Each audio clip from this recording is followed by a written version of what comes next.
So, who here has ever heard of Palden Atisha? So, I will give a little background. Well, Atisha himself, he was from Bengal, from where is now Bangladesh. And he was a great scholar, but he was also a great practitioner. And he traveled to many places to learn from great masters of those days. And he spent about 18 years in Sumatra in Indonesia before returning to India.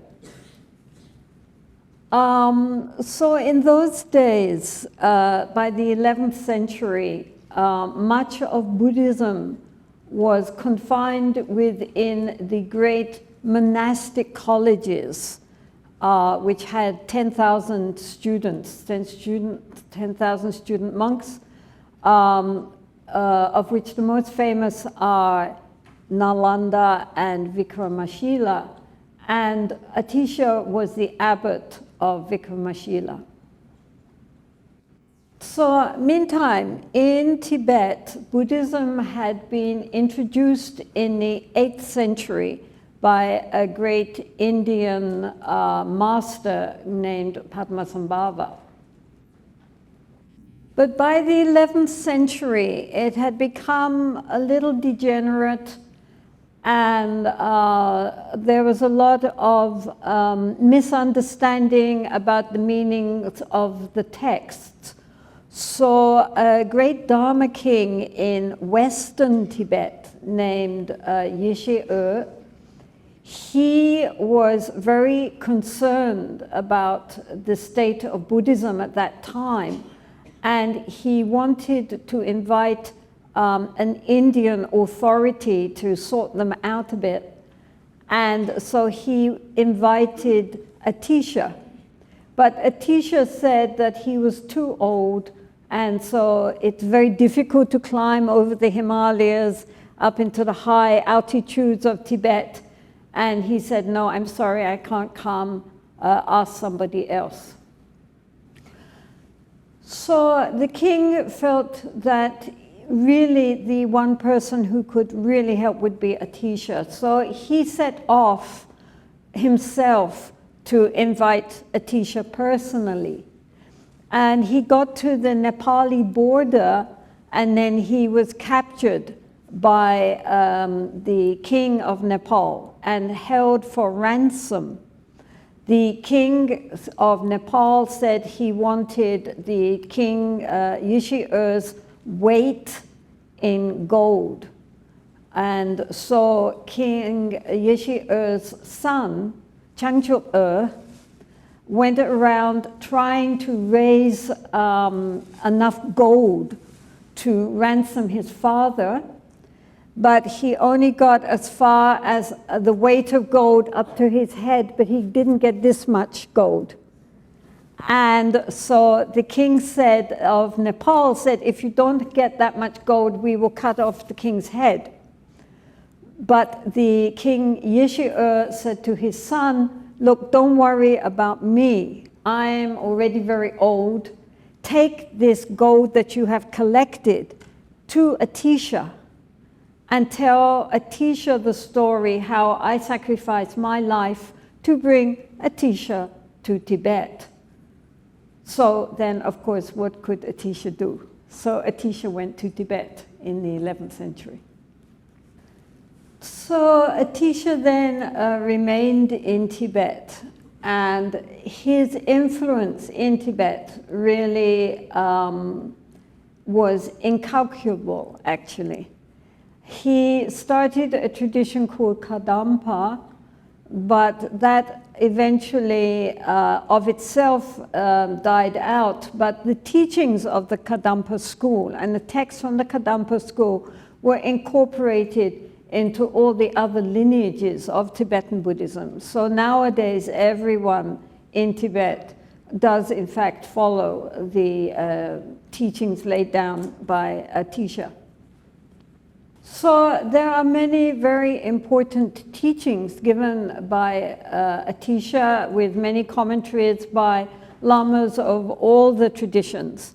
But here we are just going to do a very, very short text which summarizes the basic teachings on training the mind. His main gift to Tibet was to summarize what is called mind training, which means especially taking everything which happens to us onto the path, and especially difficulties we have, difficult situations, difficult people, sickness, death, and so forth. Instead of seeing these as obstacles, to recognize that actually they are great opportunities for us to practice.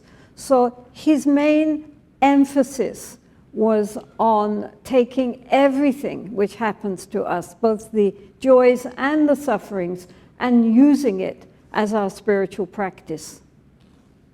So this is a quite simple to understand text. It's not high philosophy, but nonetheless it covers most of the stages of the path. So one of the most difficult things for people, both Buddhist and non-Buddhist, to understand is the doctrine of selflessness.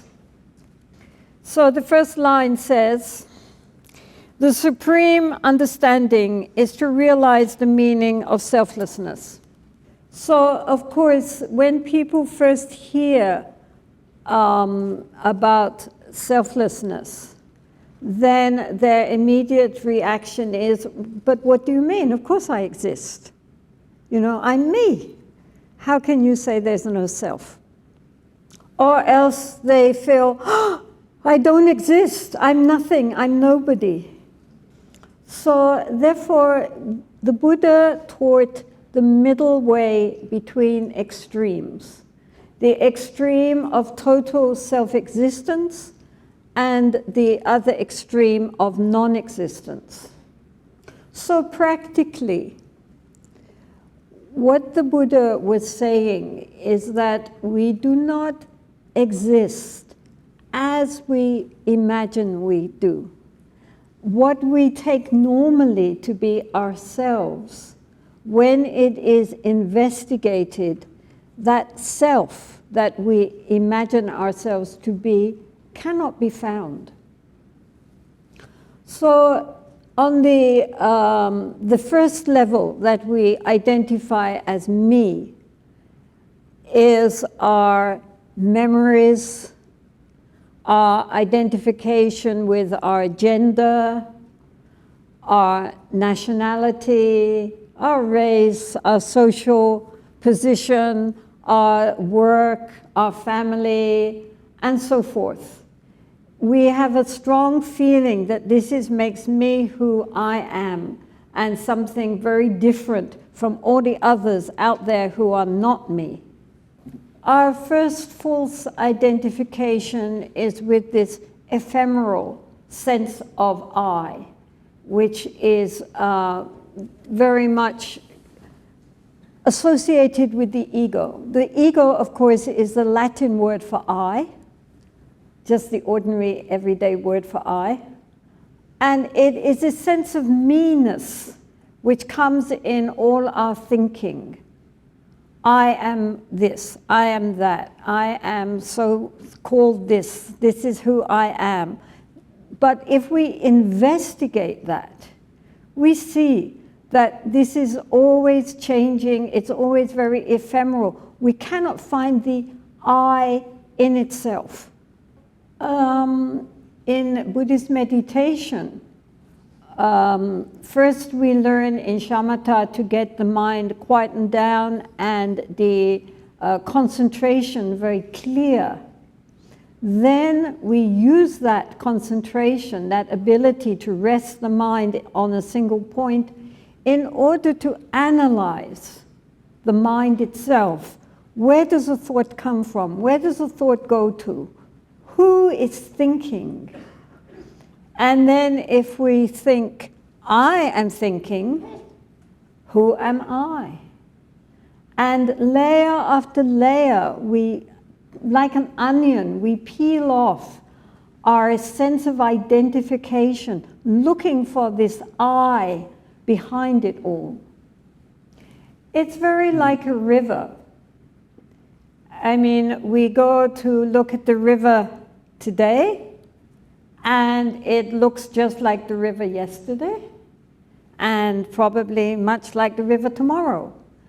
And yet, all the water in that river has changed. There's no factor there which has stayed static.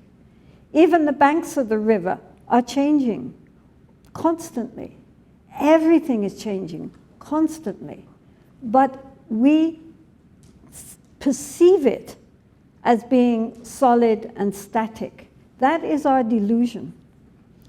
If we look at our mind, we see that the mind is moving constantly, like a movie.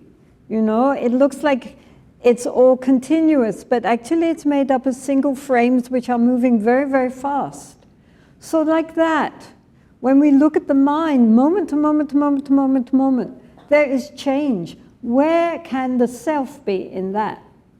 So, for example, in Christianity and other theistic religions, they have the doctrine of a soul, of something which is unchanging, unique, and indestructible, which experiences the outer world, but itself is not the outer world. So there's my soul, your soul, her soul. Everybody's souls are different, but uniquely one's own. So the Buddha said, okay, find it, show me. In Buddhist psychology of the Chittamatra school, there are 8 consciousnesses, 8 levels of consciousness. So the first 5 are the sense consciousnesses: eyes, ears, nose, taste, touch. The external stimuli strikes against these, the eye, the ear, nose, taste, touch, etc. And then that input is picked up by the consciousness which is attached to that sense organ.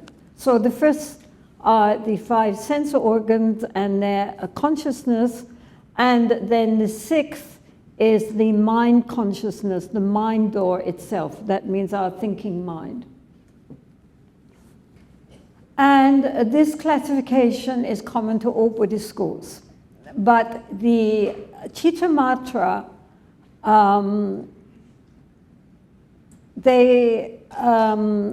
they extended that to another 2 levels of consciousness.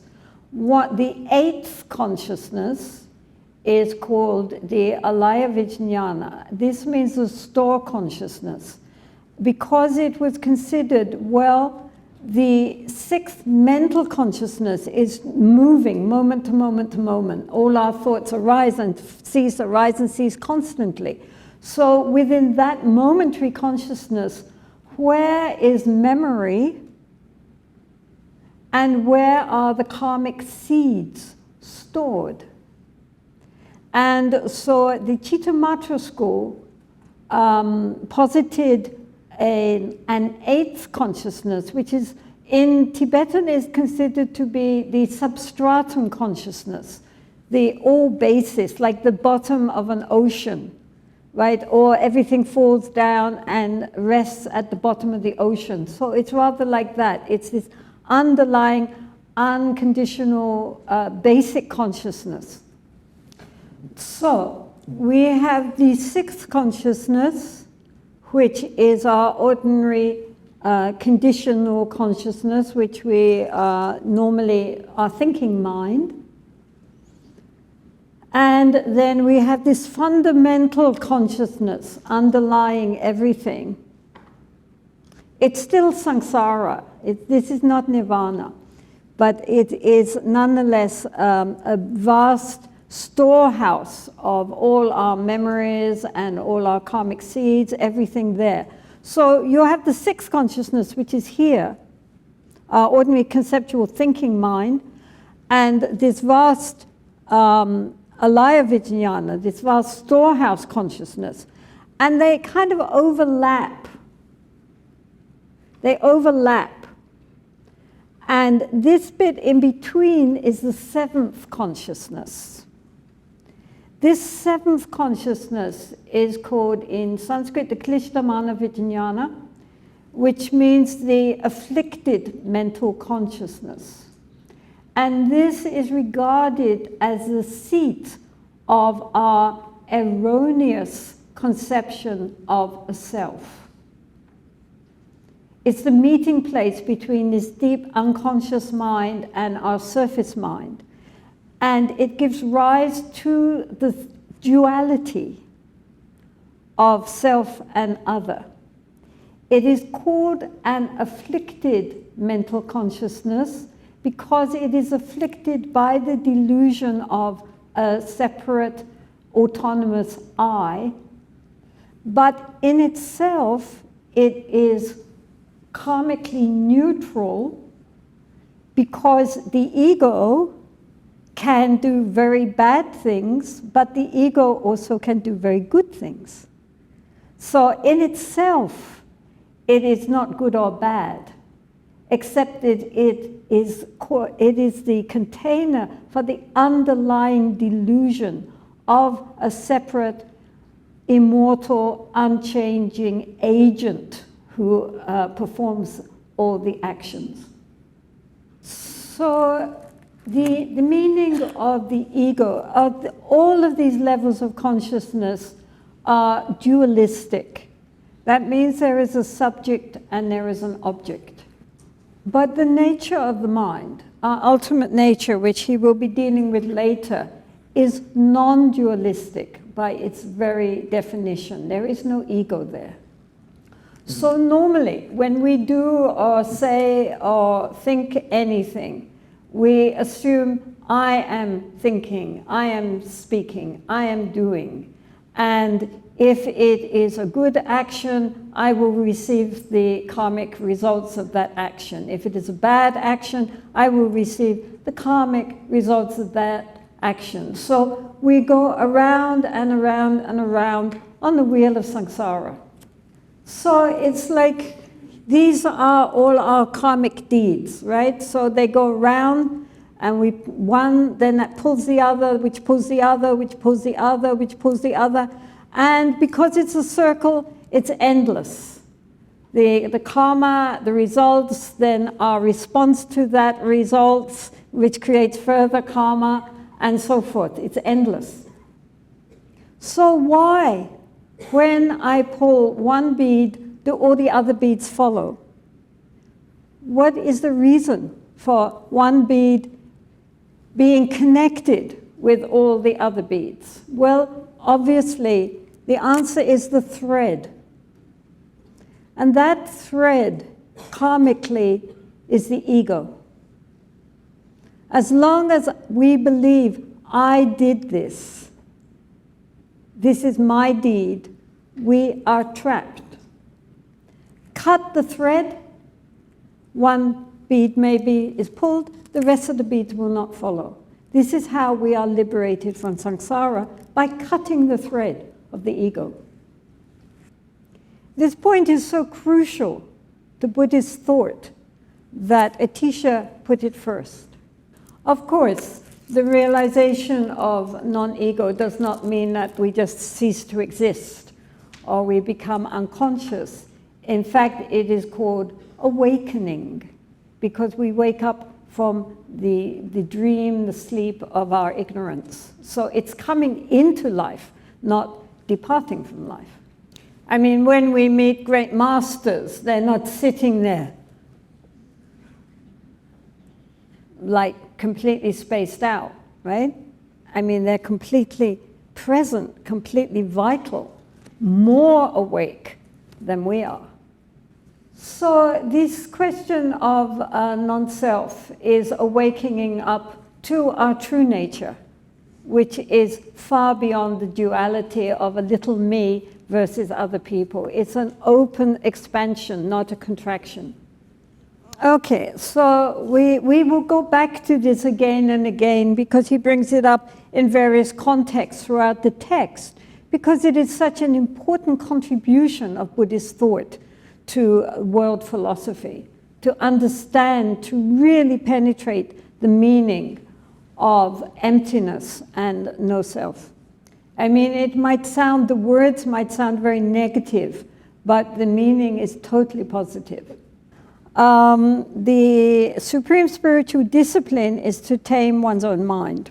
In other words, of course, we have to discipline our speech and our physical actions.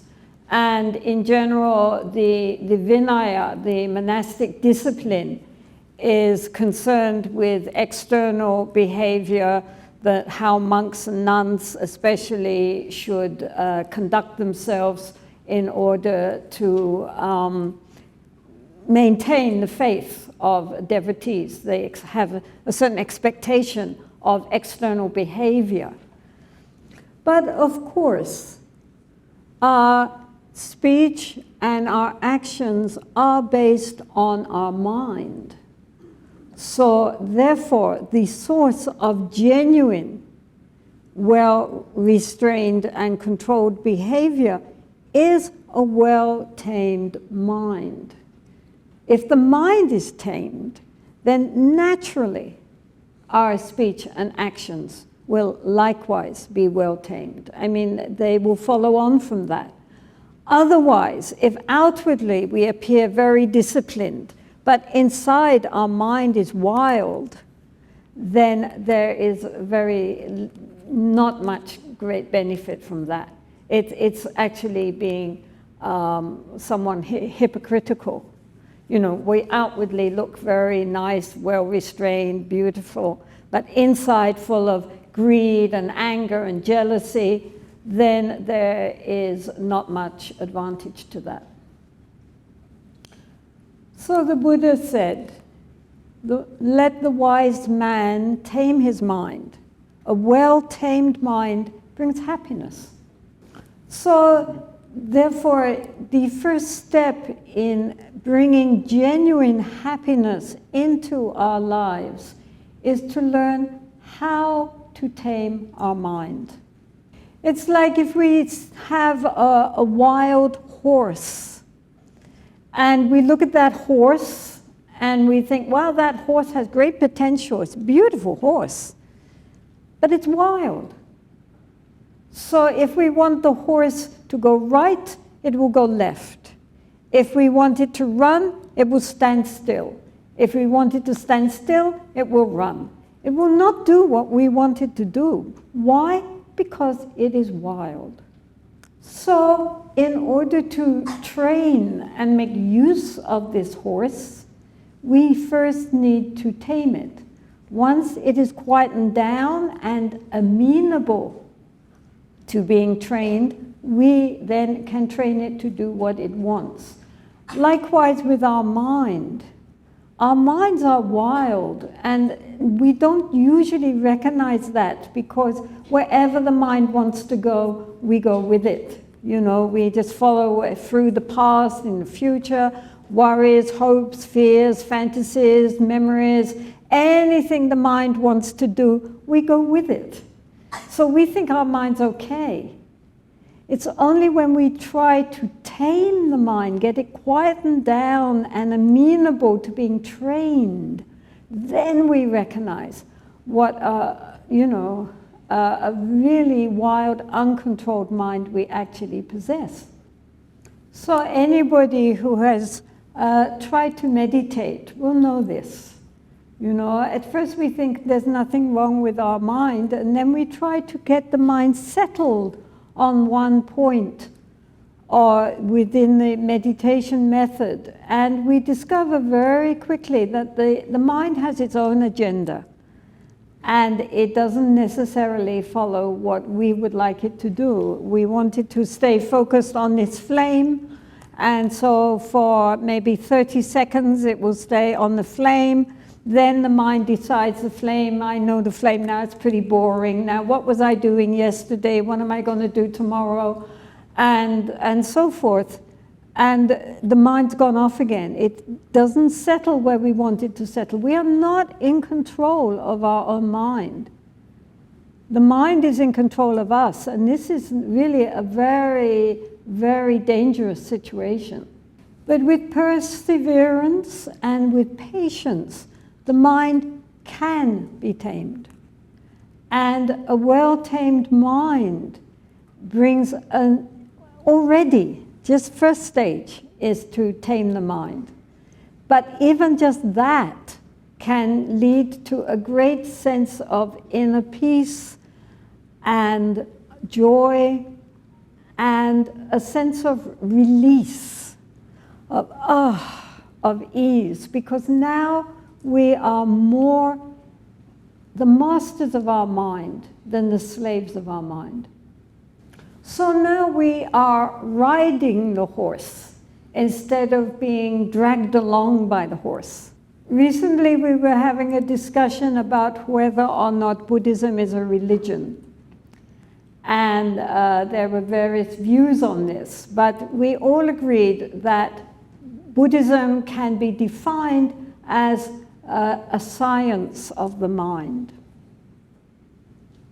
So we are the scientists of the mind. For 2,500 years, Buddhist practitioners have looked inside to ratify the understanding of our various levels of consciousness. So we start by taming the mind. Then we train the mind. Then we transform the mind through its training. And finally, we transcend the conceptual thinking mind by the realization of our ultimate nature. So this is why Baldenatisha puts these 2 points first. They are, in a way, they encompass the whole of the Buddhist path, the understanding of the essencelessness of our consciousness, along with the first step, which is to learn how to understand and tame our mind. Through our mind comes our speech and our actions. And so therefore, our whole life embodies the Dhamma.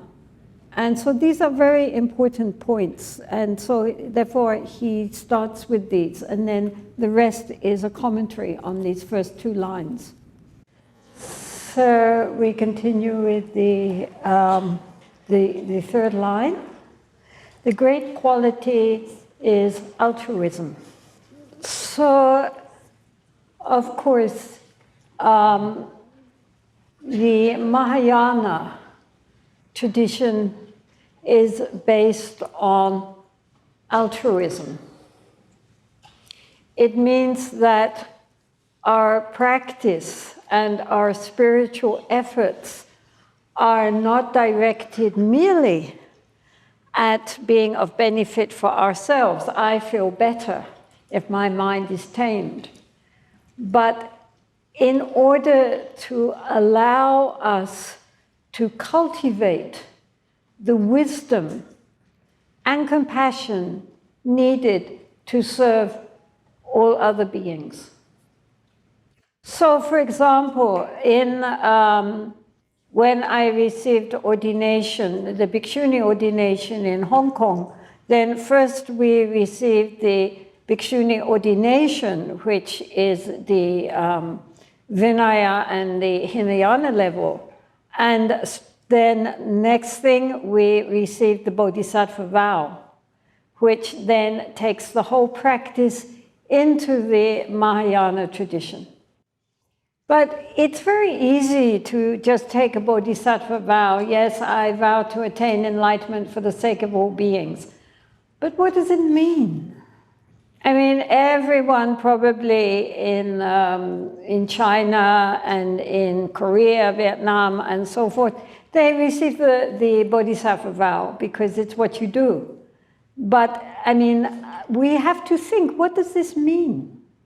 Now, in this text, he's not using the word bodhisattva or bodhicitta.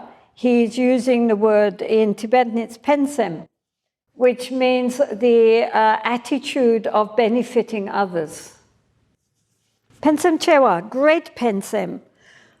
So it means that we recognize that we are in this world also to serve others and to benefit others as much as possible. During the day, whoever we meet, we should remember that all beings, not just human beings, all beings, wish for happiness and well-being. They do not want to suffer. They do not want to be hurt. Just as we would rather people were kind to us and we are upset when people are not kind to us. This is the same for all beings. So the least we can do is to be kind and to cultivate this attitude of wishing to be of help and benefit to whoever we meet, including our families, our communities, our workplace, people we just meet.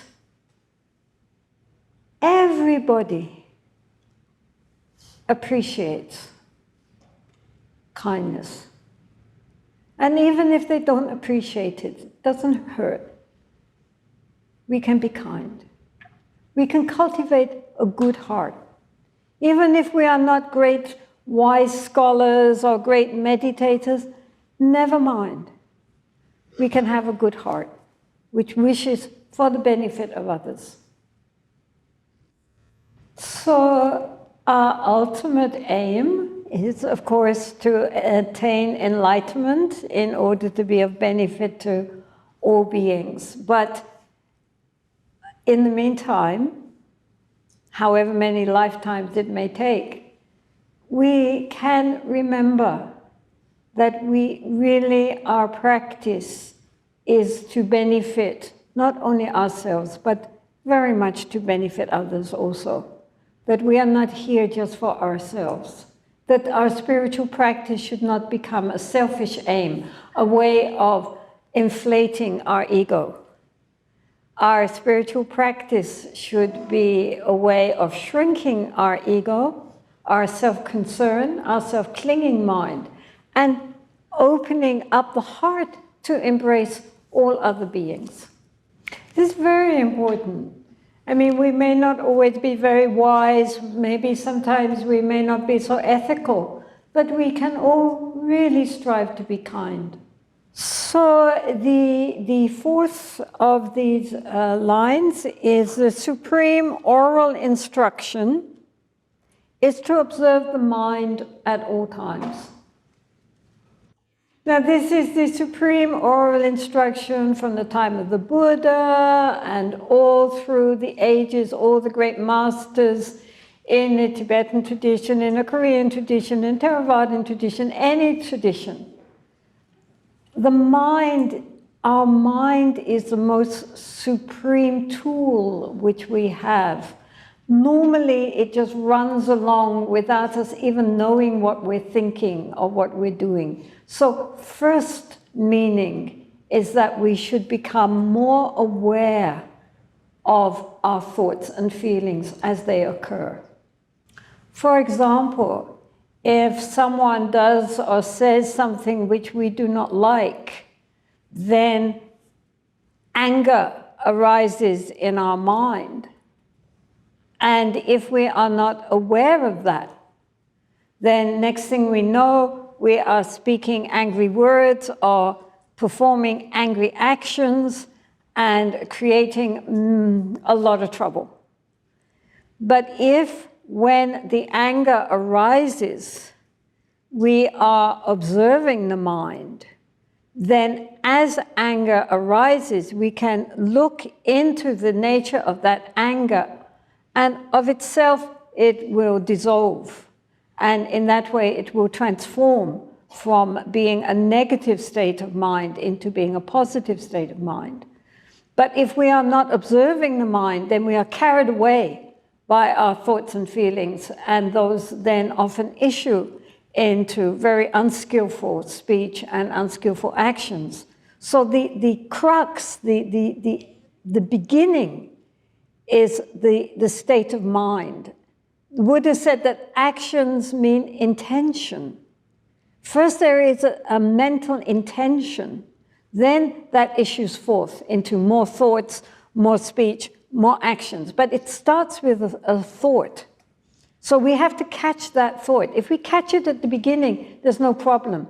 But if we don't, then it proliferates and gets a bit larger and larger and more aggressive and more difficult to deal with. Or, for example, we are walking along the street, looking in the shops, and there is an article there which is very attractive, totally useless, we don't need it, but it looks nice. And so then greed and craving arise in the mind. Now, if we observe the mind, we can say, yes, this greed has arisen, but actually it's arisen towards an article which is not necessary for us. We don't need it. And so we can just drop it. But if we are not observing the mind, then next thing we know, the mind is encouraging us how nice it would be to have this totally useless object. And next thing we know, we're walking into the shop and asking how much it costs and handing over the money. And we have yet another object which we don't need, and yet which our craving attracted us to. So this happens all the time, much more than we imagine. If we are really watching the mind, we see how the mind is constantly caught up in attraction and aversion. Everything which we see and hear and taste and touch has that frisson, that sense of liking it, pleasure, reaching out for it, or not liking it and pushing it away. If we are aware of that, there's no problem. But if we are not aware of that, then it leads us into all sorts of problems. So normally, we, as I said before, our thinking, our conceptual thinking mind is like a river. It's constantly flowing, it never stops. We're endlessly chattering to ourselves. Like a television in the room. Maybe we're watching it, maybe we're not watching it, but it's going on the whole time, blah, blah, blah, blah, blah, blah, blah. So that's our mind. Our mind is endlessly talking to itself. And so normally we're swept up back to the river, we're swept up in the river, and we're being carried along by all our thoughts and our emotions.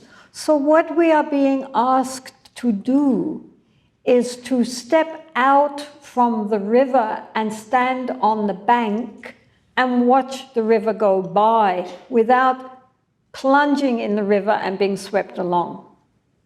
So the first thing when we do this practice of sitting and just watching the mind instead of being caught up with the mind, the first thing we recognize is that obviously we cannot be the conceptual thinking mind because there is a deeper level of awareness which can observe the mind.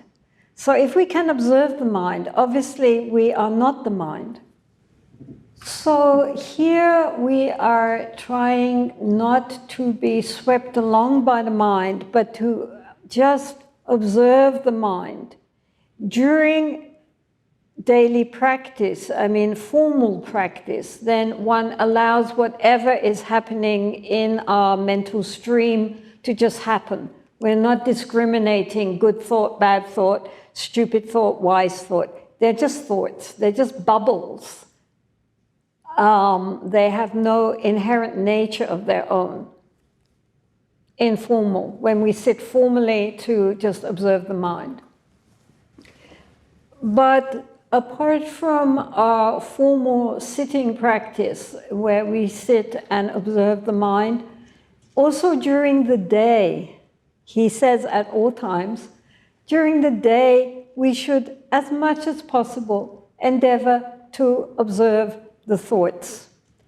And during that time, we should be discriminating so that if negative thinking, such as greed and anger, jealousy, pride, and so forth, negative states of mind arise, we should observe those and then make efforts to transform them. For example, and he will deal later with patience. If somebody makes us angry, then instead of having angry thoughts, we can transform those into thoughts of tolerance and patience. So like this, greedy thoughts, we can transform those into thoughts of generosity or contentment and recognizing that we don't need to give in to our greed. But first we see this is greed arising, and we can use that as a way to train the mind and transform it into positive states from the negative. In our monastery in India, they are very proud of a group of monks who have been in very long-term retreat, some of them 15, 20 years or more, and they are trained as yogis and called Togden. So this is the pride of our particular monastery. They are monks, but they are also yogis like Milarepa. And when I lived with them in the early days, they advised me to observe the mind 3 times every hour. No way one was going to observe the mind the whole time, but every hour to try to remember to just look. What is the mind doing at this moment? Just knowing it.